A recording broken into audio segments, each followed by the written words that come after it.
Warga Indonesia bahagia. Saya berada di Bukit Sepingan, Tawangmangu, dan dari tempat ini menyampaikan inspirasi untuk keluarga Indonesia bahagia. Inspirasi menjadi suami kali ini esensinya saya ambil dari Efesus pasal 5 ayat 23 yang perikop membahas mengenai suami istri. Nah, dalam ayat 23 dikatakan suami adalah kepala istri sama seperti Kristus adalah kepala jemaat. Dialah yang menyelamatkan tubuh. Jadi pesan utamanya atau esensi utamanya adalah suami itu kepala, istri itu tubuhnya. Kepala dan tubuh ini mestinya gitu lah, kalau sehat itu ya, itu kompak. Hanya otak yang konslet atau tubuh yang lumpuh. Maka antara otak dan tubuh ini nggak kompak ya. Tangannya lumpuh, otaknya suruh angkat, nggak bisa, tangannya lumpuh.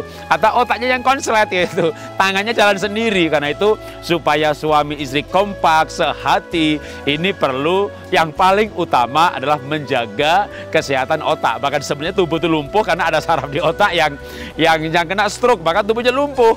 Itu sebenarnya masalah di otak juga. Karena itulah betapa pentingnya peran suami itu seperti pentingnya kepala bagi tubuh ini. Sentralnya, pusatnya itu ada di kepala. Bagaimana cara menjaga kepala atau otak ini tetap sehat? Ya, tentu pertama adalah sehat logika, maka bijaksana, maka otak harus diisi dengan ilmu pengetahuan, dengan data, dengan informasi, dengan wawasan. Sehingga ketika kepala wawasannya luas, sikapnya bijaksana. Ketika kepala penuh dengan ilmu, keputusannya tepat. Maka seorang kepala, seorang suami harus tidak lelah, tidak capek, tidak males untuk belajar. Bahkan itu juga cara menunda kepikunan. Selalu belajar dan pikiran terbuka untuk belajar. Kepala itu harus dijaga kesehatannya. Nah, bukan soal pusing tidak pusing sebenarnya, tapi kesehatan kepala ini dijaga dengan cara menjaga isinya. Kalau diisi dengan firman Tuhan, dengan nilai-nilai kerajaan surga, dengan nilai-nilai yang ilahi, maka tentu kepala ini menjadi sehat secara moral, sehat secara etika, karena perilakunya, tindakannya akan didasari oleh firman yang dimasukkan dalam otak. Karena itu firman Tuhan dalam ayat yang lain mengatakan supaya dalam hidupmu bersama menaruh pikiran Kristus. Apa itu pikiran Kristus? Ya firman Tuhan, karena pada mulanya firman itu menjadi manusia, dan itulah Yesus Kristus yang adalah firman yang menjadi manusia. Karena itu menjaga kesehatan otak kita sebagai kepala dari keluarga adalah dengan banyak membaca firman. Menjaga kesehatan otak atau kepala. Apa itu otak kepala? Tempat mengambil keputusan, tempat punya kehendak atau drive.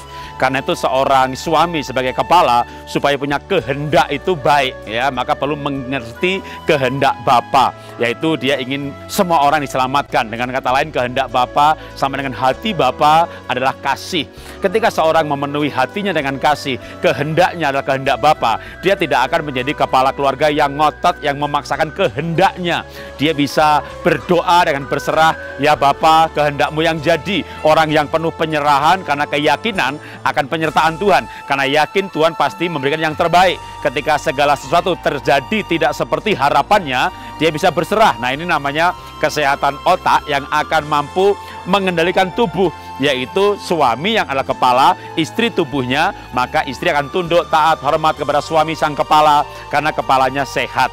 Mari suami, kita menjaga bukan hanya kesehatan fisik tubuh kita, tapi kesehatan otak kita, karena itulah yang membuat kita akan berperan sebagai kepala keluarga, sebagai ayah, dan juga sebagai suami yang bijaksana.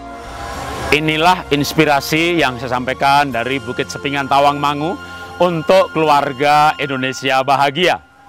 Warga Indonesia bahagia.